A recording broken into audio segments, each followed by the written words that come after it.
1242페이지 다니엘서 6장 10절부터 16절까지 말씀 우리 다 같이 한 음성으로 읽겠습니다. 다니엘이 이 조서에 왕의 도장이 찍힌 것을 알고도 자기 집에 돌아가서는 윗방에 올라가 예루살렘으로 향한 창문을 열고 전에 하던 대로 하루 3번씩 무릎을 꿇고 기도하며 그의 하나님께 감사하였더라. 그 무리들이 모여서 다니엘이 자기 하나님 앞에 기도하며 간구하는 것을 발견하고 이에 그들이 나아가서 왕의 금령에 관하여 왕께 아뢰되 왕이여, 왕이 이미 금령에 왕의 도장을 찍어서 이제부터 30일 동안에는 누구든지 왕 외에 어떤 신에게나 사람에게 구하면 사자굴에 던져 넣기로 하지 아니하였나이까 하니 왕이 대답하여 이르되 이 일이 확실하니 메대와 바사에 고치지 못하는 규례니라 하는지라. 그들이 왕 앞에서 말하여 이르되 왕이여, 사로잡혀 온 유다 자손 중에 다니엘이 왕과 왕의 도장이 찍힌 금령을 존중하지 아니하고 하루 3번씩 기도하나이다 하니 왕이 이 말을 듣고 그로 말미암아 심히 근심하여 다니엘을 구원하려고 마음을 쓰며 그를 건져내려고 힘을 다하다가 해가 질 때에 이르렀더라. 그 무리들이 또 모여 왕에게로 나와서 왕께 말하되 왕이여, 메대와 바사의 규례를 아시거니와 왕께서 세우신 금령과 법도는 고치지 못할 것이니이다 하니 이에 왕이 명령하며 다니엘을 끌어다가 사자굴에 던져 넣는지라. 왕이 다니엘에게 이르되 내가 항상 섬기는 너의 하나님이 너를 구원하시리라 하니라. 아멘. 아멘. 이 밤에 여러분의 기도 제목이 응답되기를 축복합니다. 여러분의 삶에 회복이 있기를 축복합니다. 여러분의 질병이 치유되기를 축복합니다. 자, 한번 우리 인사합시다. 당신의 기도가 응답되기를 바랍니다. 응답되기를 바랍니다. 이럴 때 그렇게 하면 아멘 하십시오. 아멘. 그래 이게 뭐든지 믿음이 중요해. 내 믿음대로 될지어다라고 주님이 말씀하셨습니다. 하나님께서 기도하는 사람에게 주신 가장 큰 선물은 무엇일까요? 하나님이 기도하는 사람에게 주시는 가장 큰 선물은 응답이에요. 할렐루야. 하나님은 기도하는 자에게 선물을 주세요. 그게 응답이에요. 응답. 그런데 우리는 가끔 그 응답을 받고도 그게 응답인지 모를 때가 참 많아요. 하나님은 응답하셨는데 우리는 그 응답을 못 깨달아요. 그럴 때가 참 많습니다. 그래서 기도하면 하나님께서 또 힘을 주세요. 응답을 주시는 그 응답의 방법이 내 방법과 좀 다를 때가 있어요. 우리는 하나님, 이 문제가 나를 너무 힘들게 합니다. 이 문제 좀 어떻게 해주십시오 라고 우리는 기도하는데 하나님은 그 문제를 치워주시지 않고 어떨 때는 그 문제와 싸워 이기는 힘을 주세요. 그 문제 속에서 버티는 힘을 주세요.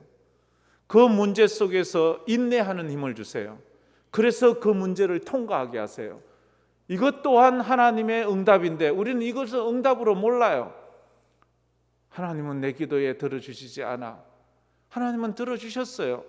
내 방법이 아니라 하나님의 방법으로 들어주셨어요. 그게 하나님의 은혜다 하는 것입니다. 그래서 이 기도를 하는 사람은 그 환경을 뛰어넘을 수 있는, 그 환경을 지배하는 그런 믿음이 있다면 지금 내 삶에 그 문제가 여전히 있어도 이제 그 문제를 내가 지배하고 내가 그걸 다스리고 있다면 이미 하나님은 내게 응답을 주신 것입니다. 할렐루야. 이걸 깨달아야 돼요. 힘들고 어려운 시대에 하나님, 이 시대가 빨리 가게 해주세요 라고 기도할 수 있지만 우리가 이 시대를 잘 견디고 이겨나간다면 그 또한 하나님의 은혜가 있고 그것을 통해서 하나님 앞에 영광 돌리는 거예요. 그래서 상황 속에서 상황을 지배할 수 있는 믿음이 있다면 그 사람은 이미 응답을 받은 거예요. 그러나 상황 속에서 그 상황의 지배를 받고 있다면 그 사람은 도리어 거기에 억눌려 있는 그런 모습이 있다 하는 겁니다. 우리는 성경에서 이런 기도 응답을 받은 수많은 사람들을 봅니다. 수많은 사람들의 그 모습을 봅니다. 7배나 뜨거운 풀무불에 들어갔던 사드락 메삭 아벳느고 다니엘의 세 친구는 기도하지 않았겠습니까? 하나님, 저 풀무불에 들어가지 않게 해주세요. 저 풀무불에 들어가면 우리는 죽습니다. 근데 그 풀무불에 들어가 버렸어요. 근데 하나님께서 거기서 버티는 힘을 주셨어요. 거기서 옷에 끄름도 하나 없고 도리어 그 풀무불 속에서 주님 손잡고 춤추는 은혜를 주셨어요. 여러분의 삶 가운데 풀무불 같은 고통이 있다 할지라도 주님 손잡고 춤추는 은혜가 있기를 축복합니다. 그게 이미 응답받은 거예요. 이게 응답이구나. 이게 응답이구나. 어떨 때는 내 삶의 꼬임 문제나 내 건강의 문제나 여러 가지 아픔이 여전히 있지만 내가 그 속에서도 예배하고 그 속에서 기도하고 그 속에서 찬양하고 있다면 나는 하나님의 사람들과 같은 응답 속에 있다 하는 것입니다. 기도하는 사람들의 특징은 어려움 앞에서 담대함을 주시는 거예요. 어려움 앞에서 쫄게하지 않습니다. 어려움 앞에서 담대함을 자꾸 주세요. 또 더 담대함을 주세요. 그래서 그것을 견뎌내게 하세요.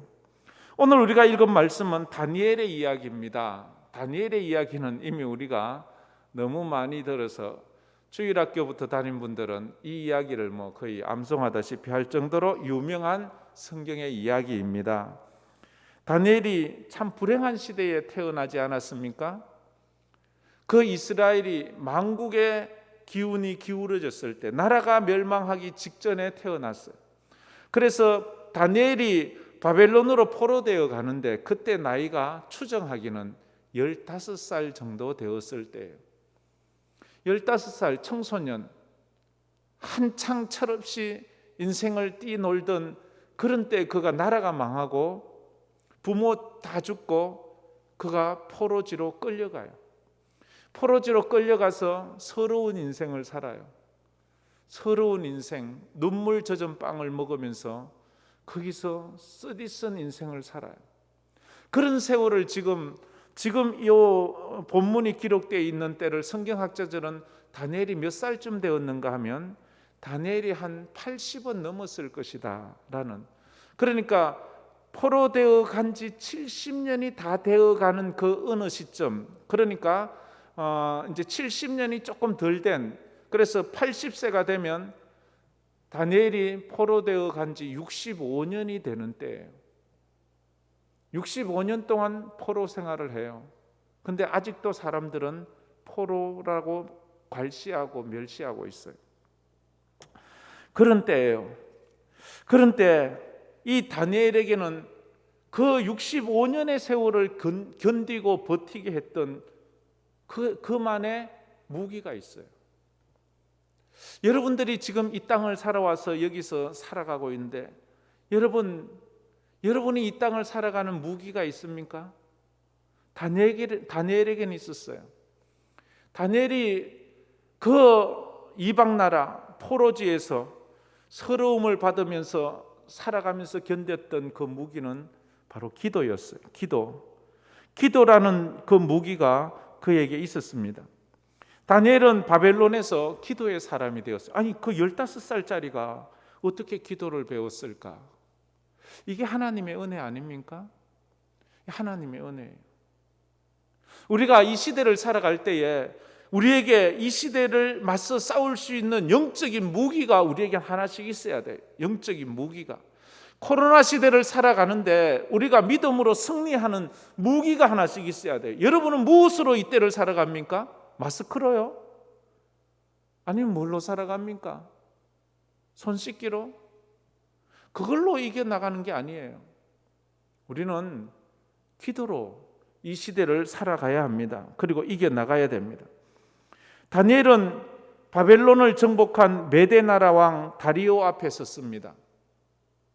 다리오가 바벨론을 멸망시키고 난 다음에 그 메대 바사 나라를 통치하기 위해서 고관 120명을 세웁니다. 120명의 장관을 세워요.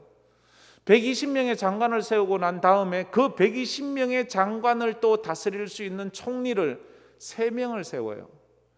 그 세 명의 총리 가운데서도 이 다리오 왕이 가장 신임하는 자가 바로 이 다니엘이었어요. 다니엘이 이방 민족이고 포로지에서 잡아온 사람이고 이 우리의 노예같이 부려야 될 이 인간이 우리를 다스리는 총리가 돼 있으니까 사람들이 다 시기와 질투를 하는 거예요. 저놈 끌어내리자는 거예요. 그래서 모든 사람들이 계략을 짰어요. 다니엘을 끌어내리기 위해서. 그 계략이 우리가 잘 아는 것처럼 다리오 왕에게 나아가서 왕이여, 이제 앞으로 30일 동안은 왕 외에 그 어떤 신이나 그 어떤 인간에게도 기도하거나 제사 드리는 것을 금하십시다. 왕만 섬기게 합시다. 이 왕권을 강화해야 합니다. 이러니까 왕은 아무 생각도 없이 그 좋은 생각이다. 그래, 왕권을 강화해야지.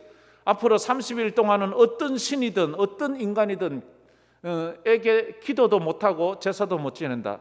지내는 자는 굶주린 사자굴에 던진다. 그게 법령이었어요. 그 법령에 왕이 서명을 하고 공포를 했어요.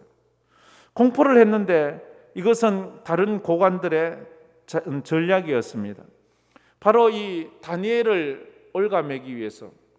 다니엘은 아무리 그의 약점을 잡으려고 아무리 해봐도 탈탈 털어도 아무런 약점이 없는 거예요. 참 이 사람이요, 털어 먼지 안 나는 사람은 없다는 말이 있잖아요. 털어서 약점이 없는, 다니엘은 참 그런 거 보면 정말로 참 존경할 만한 그런 사람입니다. 우리나라의 황희정승처럼 그랬던 것 같아요. 그래서 다니엘의 약점은 저가 믿는 하나님밖에 없다. 저가 믿는 하나님이 저의 약점이다. 그래서 그 약점을 건드려요. 근데 어리석지요? 그게 약점이 아니고 그게 가장 큰 무기였다는 것을 그들은 몰라요. 우리 성도들에게 있어서 하나님을 섬기는 것, 예배드리고 기도하는 것, 세상은 그걸 우리의 약점으로 생각하고 그걸 공격해요. 저들 기도하지 못하게 하자, 저들 모이지 못하게 하자, 저들 모이면 벌금 매기자. 그래, 벌금을 매기고 비난을 하는 그것이 우리에게 강점이 된다는 것을 저들은 몰랐어요. 다니엘이 기도하는 것, 저거 포고령에 30일 동안 어느 신이나 어느 인간에게도 기도해서는 안 되는 거예요. 하면 사자굴에 던져야 되는데 다니엘은 그걸 알고 있잖아요. 자기가 총리인데. 알면서도 자기 집에 와서 2층에 올라가서 남들 보란 듯이 창문을 열어놓고 하루 3번, 오전 9시, 낮 정오, 오후 3시 이렇게 딱 정해진 시간에 어김없이 기도를 하고 있는 거예요. 그것이 고발되었어요. 그래서 왕에게 끌려갔어요. 왕이요, 왕이 이런 법을 세우지 않았습니까? 여기에 다니엘이 범했습니다. 다니엘을 사자굴에 집어넣으십시오. 아차, 그때야 이 왕 다리오 왕이 이게 이놈들이 다니엘을 이 모함하는 거구나 알았지만 자기 사인이 있기 때문에 왕이 자기가 세운 법을 자기가 깨면 왕권이 무너지거든요. 그래, 왕은 어쩔 수 없이 거기에 사인을 해서 다니엘을 사자굴에 집어넣습니다. 거기까지가 오늘 이야기지요. 다니엘은 이런 시대를 어떻게 견디나요? 모든 사람이 자기를 시기하고 질투하고 모든 사람이 자기를 잡아먹지 못해서 안달인 그런 시대. 자기 편은 없어요. 자기를 도와줄 사람도 없어요. 세상을 살면서 이럴 때가 있거든요. 여자분들이 시집을 와서 시집에 들어가면 자기 편이 아무도 없지요. 그렇잖아요. 그럴 때 있어요. 직장에 가보면 아무도 내 편이 없는 것 같아요. 또 어떨 때는요, 이런 말도 들어요. 교회를 왔는데, 그래서 가까운 교회에 왔는데 정이 붙지를 않아요. 사람들이 자기에게 마음을 열지 않는 것 같아요. 이런 느낌 있잖아요. 근데 또 다른 사람도 또 그렇게 얘기를 해요. 그게 왜냐하면 사람이 자기의 마음이 열리지 않으면 남의 마음도 열리지 않거든요. 어쨌든 이런 상황에서도 다니엘은 변함없는 기도의 사람이 돼요. 기도로 그의 신앙을 이끌어가는 거예요. 만약 기도가 없었더라면 다니엘이 그 바벨론에서 65년이 넘는 세월을 어떻게 견뎠을까? 그건 참 기가 막힌 이야기거든요. 아마 제가 이 다니엘 같이 이런 삶은 살지 않았지만 미국 가서 조금 느끼는 게 그래요. 천의 고아가 된 것 같거든요. 아무도 아는 사람 없어요. 아무도 도와줄 사람이 없어요. 누구에게도 가서 날 좀 도와달라고 말할 사람이 없어요. 아무도 아는 사람이 없으니까. 그래서 기도밖에 할 게 없어요. 애들 아프면 병원을 가야 되는데 병원 가는 법도 몰라요.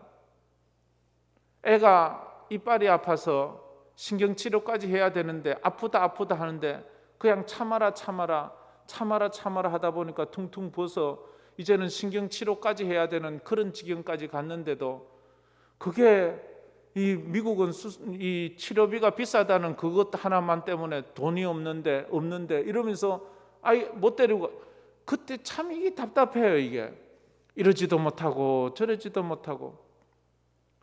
그때 버텼던 게 뭔지 아세요? 기도밖에 없어요. 할 게 기도밖에 없거든요. 하나님 앞에 또 기도하고 또 기도하면 또 한 곱이 넘어가요. 또 한 곱이 넘어가고 또 한 곱이 넘어가고. 아마 다니엘이 그런 삶을 지내왔을 거예요. 상황에 따라 그는 흔들리지 않았어요. 기도하면서 어쨌든 그것을 이겨나갔어요. 어린 15살 소년이 그때부터 자기 혼자 살아가잖아요. 자기 혼자밖에 없잖아요. 그래서 하나님밖에 없는 거예요. 하나님 앞에 기도하면서 이제 80 노인이 되어가는 것입니다. 기도는 다니엘을 이방 나라 포로지에서 믿음과 경건의 삶을 살게 했어요. 우리 생각 같으면 그런 삶이면 막 살 수 있잖아요. 아무렇게나 살 수 있잖아요. 적당히 살 수 있잖아요. 남 속이며 살 수 있잖아요. 왜? 나도 살기 힘든데, 나도 먹고 살기 힘든데 어떻게 내가 정직하게 산다, 바르게 산다, 믿음으로 산다.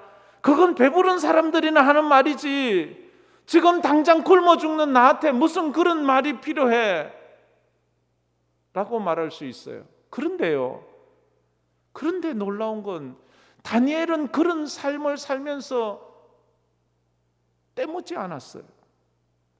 그런 삶을 살면서 세속화되지 않았어요. 그러면 그럴수록 더 깨끗하고 흠없고 순결하게 되었어요. 마치 요셉처럼. 요셉이 노예로 팔려가고 억울하게 죄수가 되어 감옥에 갇혔으면, 그리고 아는 사람 하나도 없잖아요. 누가 도와주는 사람 아무도 없어요. 그가 바르게 살고 착하게 산다고 누가 칭찬해 주는 사람도 없어요. 그는 매밖에 맞는 게 없어요. 그런데도 그는, 이게 기적이고 은혜예요. 그런데도 그는 믿음으로 살아요. 그런데도 그는 하나님 의지하며 살아요. 기도하며 살아요. 그때 하나님께서 그 역사하시는 거예요. 이런 은혜가 있기를 주의 이름으로 축복합니다. 세상은 이제 이해하지를 못해요. 도대체 너는 왜 그렇게 사니? 너 살기도 힘들고 너 하나 근사하기도 힘든데 그렇게 말할 수 있잖아요. 바벨론에서 경건하게 산다는 것이 얼마나 어려운가요? 어렵다기보다 불가능하지요. 얼마나 많은 유혹이 있습니까? 얼마나 많은 죄악이 있습니까? 우상의 음식을 먹어야 돼요. 그런데 그걸 거절해요. 나는 채소만 먹겠다. 나는 왕의 진미를 거절합니다. 이렇게 말해요. 나는 왕의 우상에게 절하는 것을 거절합니다. 거절을 해요. 참 무슨 배짱으로, 누구 백으로? 우리는 하나님의 백으로 그렇게 합니다. 할렐루야. 이 세상에서 우리를 그렇게 공격해 오고 있습니다. 신사참배하라, 우상에게 절을 하라, 이 시대를 또 하나님 없는 시대처럼 살아라. 지금도 그렇게 하고 있잖아요. 코로나 시대를 맞이해서 얼마나 많은 영적인 도전이 우리에게 다가오고 있는지 몰라요. 이럴 때 우리는 세속화되어 그냥 세상 물결에 흘러서 가는 것이 아니라 지혜롭게 이걸 판단하면서 가야 돼요. 그래서 과연 이럴 때 우리가 어떻게 지혜롭게 믿음으로 처신할 수 있을지 우리가 한번 생각해 보아야 합니다. 그래서 다니엘은 매 순간 최선을 다해서 살 수밖에 없어요. 다니엘의 인생을 한번 잠깐 생각해 보세요. 매 순간순간이 목숨을 걸어야 되는 순간이에요. 얼마나 힘들어요. 매 순간을 목숨 걸고 살아야 되는 거예요. 왕의 진미를 거절했던 15살 그 나이부터 목숨을 거는 거예요. 우리가 왕의 진미를 먹지 않겠습니다. 한번 시험해 보십시오. 열흘 동안 그렇게 해봅시다. 목숨을 거는 거예요. 그것만 그런 왕의 신상 앞에 우리는 절하지 않겠습니다. 그러다가 자기 새 친구가 풀무불에 들어가는 거예요. 나는 하나님 앞에 기도하겠습니다. 이러면서 그가 사자굴에 들어가야 돼. 이게 이것뿐이겠습니까? 이거 말고도 그 많은 얼마나 많은 서러움의 삶들이 있었겠습니까? 그럼에도 그는 하나님 앞에서 살았습니다. 하나님만 바라보며 살았습니다. 그렇게 살았습니다. 신앙은 세월이 지나고 세월이 변하고 세월이 망해도 변하지 않습니다. 신앙은 유행 따라 사는 게 아니에요. 유행은 상황 따라 바뀌어요. 뭐 바지도 긴 거 입었다, 짧은 거 입었다, 넓은 거 입었다, 좁은 거 입었다. 그렇지만 우리 신앙은 언제나 똑같은 거예요. 할렐루야. 우리는 언제나 기도하는 거예요. 이건 바뀌지 않아요. 우리는 좀 정신을 번쩍 차려야 돼요. 그냥 죽은 고기처럼, 썩은 고기처럼 세상 물결에 지 흘려 따라가지 말고 거슬려서 이 시대를 볼 수 있는 그런 안목이 있어야 돼요. 에베소서 6장에 그래서 이렇게 말하지요. 우리 주 예수 그리스도를 변함없이 사랑하는 모든 자에게 은혜가 있을지어다. 아멘. 한번 들어보고 이 말씀에 아멘이 되면 한번 아멘 해보세요. 우리 주 예수 그리스도를 변함없이 사랑하는 모든 자에게 은혜가 있을지어다. 우리 주 예수 그리스도를 변함없이 사랑한다는 것은 어떤 상황, 어떤 시대, 어떤 때, 어떤 장소를 불문하고 예수 그리스도를 변함없이 사랑하는 자에게는 은혜가 있다는 거예요. 은혜가. 그게 은혜라는 거예요. 그게 은혜. 오늘 여기에 나오신 여러분에게는 하나님의 은혜가 있습니다. 할렐루야. 누가 뭐 요 온다고 잡아가지는 않잖아요. 벌금 내지는 않지만 그러나 여기 나오는 데는 용기가 필요하잖아요. 믿음이 필요하잖아요. 그래서 나왔잖아요. 어쩌면 몸이 많이 피곤한 사람은 내가 가서 졸 거 뻔히 알면서 와서 졸면서 앉아 있는 사람도 있어요. 그 또한 은혜예요. 그게 은혜예요. 실컷 자고 가면서 전에 보니까 이래 말해요. 목사님 은혜 많이 받았습니다. 이래 말해요. 아니 자고 가는데 무슨 은혜를 받아요. 근데 그 얘기를 들어보니까 은혜예요. 그 사람은 자기가 여기에 앉아 있다는 그 자체가 기적이라고 보는 거예요. 그날 자기가 일을 하면서 굉장히 위험한 일을 한번 경험한 거예요. 그래서 몸이 막 으스러지는 것 같고 금방이라도 누우면 기절할 것처럼 피곤한데도 내가 그 죽음의 상황에서 살려주신 하나님 은혜 생각해서 나 예배당 간다고. 자기가 와서 거의 기절하듯 졸 것 알면서 와서 졸고 가면서도 하나님 내가 오늘 예배당 오게 해주셔서 감사합니다. 이 은혜를 깨닫기를 축복합니다. 이게 얼마나 감사한지 몰라요. 내가 오늘 예배당에 앉아 있다니 이게 어마어마한 축복이고 은혜예요.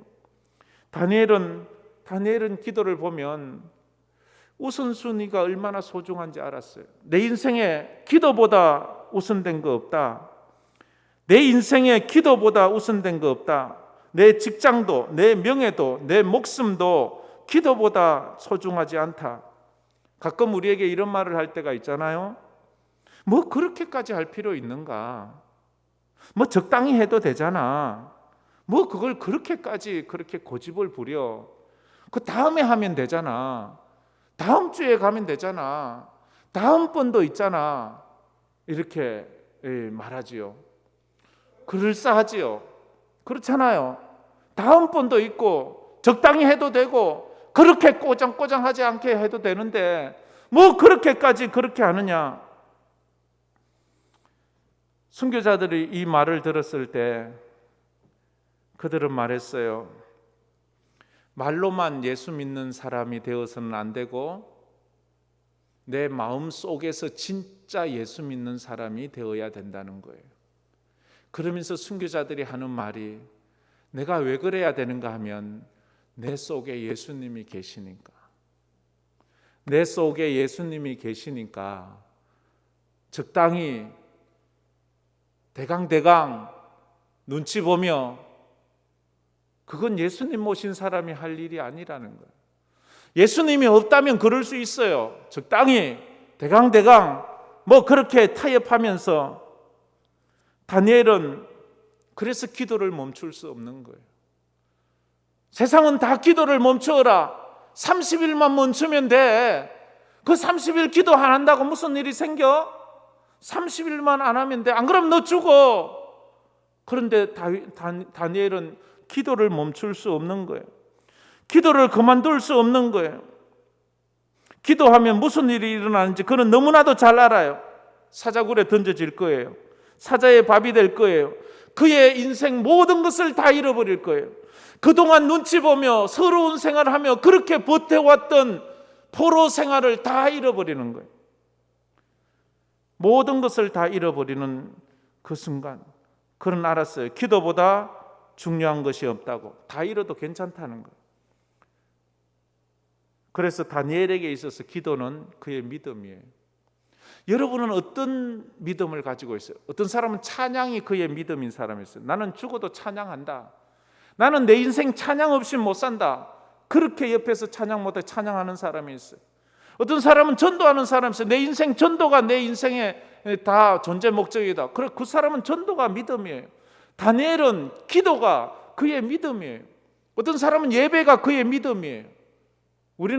여러분은 뭐가 여러분의 믿음입니까? 무엇만큼은 목숨하고도 바꿀 수 없다는 그런 각오가 되어 있습니까? 그런 것이 좀 필요해요, 우리는. 그래서 우리는 하나님 앞에 이 다니엘을 보면서 기도가 그의 삶의 우선순위였구나. 내 삶의 우선순위는 무엇인가 한번 물어봐야 돼요. 주 예수보다 더 귀한 것은 없네. 예수 밖에는 없네. 그래서 다니엘은 하루 3번씩 기도했어요. 저는 아직도 멀었지만 제 나름대로의 그 소신이 있습니다. 이 고집이라고 하나요? 새벽 예배에 대한 고집이 있는데 아직도 뭐 부족하기 그지없지요. 어쨌든 새벽 예배는 간다. 내가 기절하지 않는 다음에는 새벽 예배 간다. 그래서 LA 있을 때도 그 새벽에 30분 프리웨이를 타고 매일 가서 새벽 예배를 드렸습니다. 달라스 와서는 주중에 새벽 예배가 없어요. 달라스 오니까 주중에 토요일 날 하루만 새벽 예배가 있어요. 그 이민교회는 그런 데가 많습니다. 그런데도 이래서는 안 된다. 그래서 나는 매일 저 혼자 가면 아무도 없어요. 저 혼자예요. 그래도 매일 갔습니다. 매일 갔다 보면 가끔씩 한 달에 한두 번씩 교인들이 와요. 왜냐하면 가면 목사가 있는 거 알거든요. 한 번은 어떤 장로님이 부도가 나서 도망을 가면서 교회에 왔어요. 그때 제가 늘 매일 철회할 때인데 어떻게 알고 도망을 가는 중에 자기가 교회에 한번 와서 그 목사님 얼굴은 보고 가야지, 가만 계시겠지 하고 왔는데 내가 마침 있는 거예요. 밤 한 11시 넘어서 왔어요. 그래서 둘이 예배당에서 얼마나 끌어안고 울었는지요. 그래, 그분이 타주로 부도가 나서 도망을 갔어요. 도망을 가서 그 다음에 거기 하나님 앞에 또 열심히 살고 기도해서 부도가 회복되고, 부도를 내도 타기 전부 친구들, 가까운 사람들의 돈을 빌린 거거든요. 이건 떼먹을 수가 없는 거야, 이건. 그래서 그분이 그 몇 년 만에 한 5, 6년 만에 그걸 다 갚았대요. 그때 내가 한국 와서 여기 있는데 그 두 부부가 저리 뚝 들어오는 거예요. 그래서 목사님 그거 다 갚았어요. 그러면서 우리 교회에 와서 2번 예배 드리고 갔어요. 모르시죠? 그런 분이 있었어요. 그 나름대로 소신이 있어요. 여러분에게도 그런 기도에 대한 소신이 있었으면 좋겠어요. 기도를 쉬려는 핑계를 만들지 마세요. 교회 못 나오게 하면 집에서 드리면 되지요. 뭐 옷장에서 기도하면 되지요. 뭐 차에서 기도하면 되지 않겠습니까? 우리가 그렇게 하나님 앞에 한번 기도해 보는 거예요. 저는 감사해요. 우리 성도들이 빨리 백신 접종을 많이 했으면 좋겠어요. 그래서 이번 주에 광고에 우리 목자들이 우리 목원들을 확인해서 우리 교인이 몇 명이나 백신을 맞았는가 한번 확인해 보려고 해요. 이번 주에 전 참 감사하게 저하고 우리 집사람도 이 백신 접종을 했어요. 근데 뭐 그래 견딜만 했어요. 조금은 우리하고 조금은 멍하고 뭐 조금 그런 불편한 점은 있었지만 그래도 이제 목사가 백신 맞아서 안전하다는 그런 소문이 날 걸 생각하니까 뭐 그건 참을 수 있었어요. 그래서 감사했어요. 다니엘의 모든 것은 기도에서 온 것이라는 것을 우리는 압니다. 우리는 자녀들에게 그래서 기도를 가르쳐야 돼요. 기도를 멈추지 않는 우리 성도들이 돼야 돼요. 기도를 쉬지 않는 우리 성도들이 돼야 돼요. 그 은혜가 있기를 축원합니다. 기도를 멈추지 마라. 눈앞의 상황이 마음을 눌러도 원망치 마라. 너의 입을 지켜라. 우리는 입을 지켜야 돼요. 저들은 너의 입을 보고 있다. 마음을 뺏기지 마라. 내가 널 도우지 않는단 소리에 너의 모든 게 불리해 보여도 너는 기도를 계속해라. 그렇게 말합니다. 짧게 다니엘이 기도를 통해서 얻은 유익이 뭔가 이것만 간단히 한번 짚어보겠어요. 기도를 하면요, 첫째 담대해져요. 따라해 보세요. 담대하다. 기도하면 담대해져요. 성도가요, 몸이 건강하다고 담대해지는 게 아니더라고요. 내가 보니까 돈이 많다고 담대한 것도 아니더라고요. 기도하면 담대해요. 근데 기도 안 하면요, 자꾸 겁이 나요. 사는 게 겁이 나고요, 살아갈 자신도 없고요, 뭔가 사람을 만날 때도 자꾸 기가 죽고. 그 이유는요, 기도를 안 해서 그래요. 기도를 안 해서. 기도가 약해서 그래요. 기도가 약해서. 기도하면 담대하게 해주십니다. 기도하지 않으면 비굴해지는 거예요. 타협하려고 하는 거예요. 사람 눈치 보는 거예요. 다니엘은 기도하니까요, 비굴해지지 않아요. 사자굴에 들어가. 들어가지 뭐. 너 죽는다? 죽지 뭐. 겁나지 않아요. 근데 기도 안 하던 제자들, 예수님 붙잡혀 가는데도 예수님이란 말을 못해요. 예수님 그러면 안 된다고 막지도 못해요. 예수님 십자가에 피 흘리는데도 그 밑에 가지도 못해요. 왜요? 돈이 없어 못 갑니까? 건강이 없어 못 가요? 기도 안 하니까 못 가는 거예요. 네가 기도하지 않으면, 졸고 있으면 주님 못 따라간다. 코로나 시대에 우리가 기도하지 않으면 겁쟁이가 되는 거예요. 쫄고 마는 거예요. 너희들 벌금 매길 거야? 이러면 벌금 매길 것도 아닌데도 다 겁이 나서 오도 안 해요.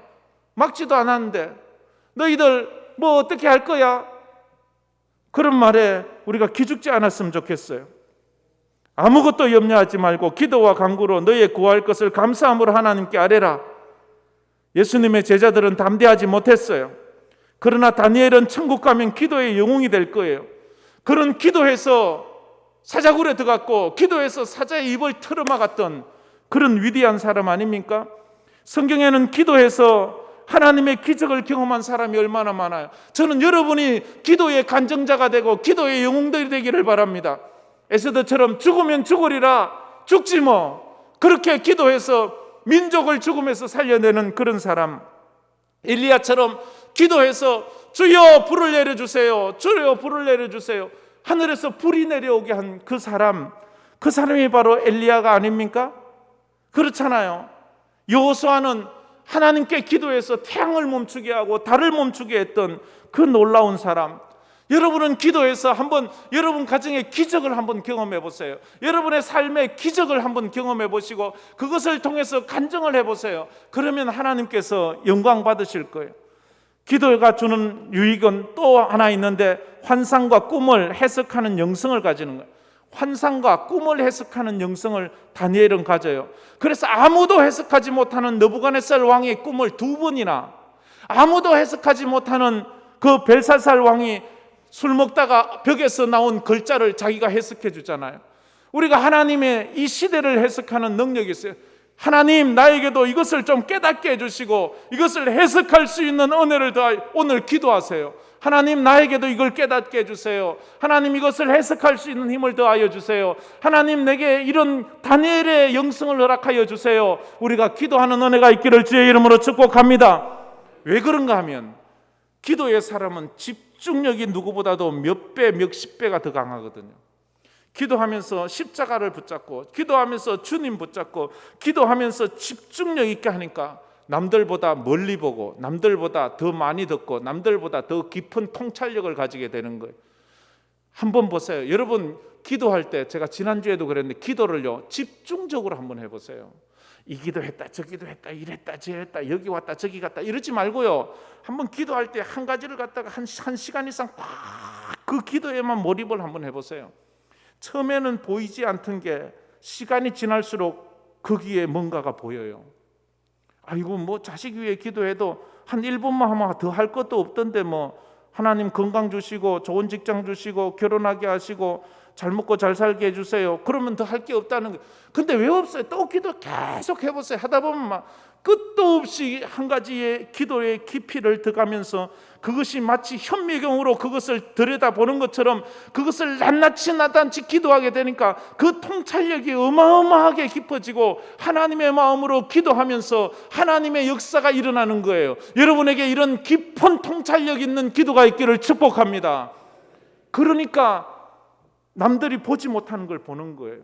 남들이 듣지 못하는 것을 듣는 거예요. 오늘 한번 해보세요. 여러분, 한 가지 기도 제목으로 하나님, 성령님을 보내주십시오. 성령님, 막 이런 자기의 그 한 가지 그런 자기만의 그런 걸 한번 붙잡고 한번 기도해. 그러니까 아무도 알지 못하는 메네메네 데겔 우바르신, 메네메네 데겔 우바르신, 이건 어느 글도 아니고 누구도 알지 못하는 이걸 갖다가 그가 알아내는 거예요. 세어보고 달아보니 하나님 앞에 모자라서 너 나눈다, 이거예요. 세어보고 달아보니 너 하나님 앞에 모자라서 부족해서 나눈다. 지혜가 부족하면 기도해야 돼요. 삶의 문제가 해석되지 않으면 기도해야 돼요. 그래서 마지막으로 다니엘은 이렇게 기도했던 건 약속을 붙잡고 기도하는 거예요. 이게 제일 중요해요. 자, 한번 따라해 봅시다. 약속을 붙잡고 기도하자.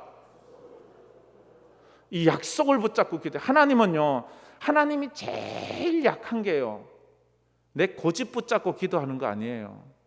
내 상황 붙잡고 기도하는 게 아니고요, 하나님의 약속을 붙잡고 기도할 때 하나님은 제일 약해요. 십자가 붙잡고 기도하면, 내 이름으로 구하면, 하나님의 약속을 붙잡고 기도하면 하나님은요 제일 약해요. 여러분이 하나님의 제일 약한 부분을 붙잡고 기도하세요. 하나님은 뭘 하면 가장 마음이 약해질까? 다른 거 없잖아요. 예수 붙잡고 기도하세요. 하나님의 아들, 당신의 아들을 붙잡고 이러면 하나님 제일 약해져요. 그런데 지금 다니엘이 붙잡고 기도하는 건 솔로몬의 기도를 붙잡고요. 솔로몬이 성전을 봉헌하고 난 다음에 기도하기를, 하나님, 이 성전을 향하여 어디서 기도하든지 우리 후손들이 저 죄를 지어서 이방 나라의 포로로 되어 가서 그곳에서 이곳을 향하여 기도할지라도 그들의 죄를 용서하여 주시고 그들을 돌려보내 주세요 라는 이 기도를 다니엘이 딱 붙잡는 거예요.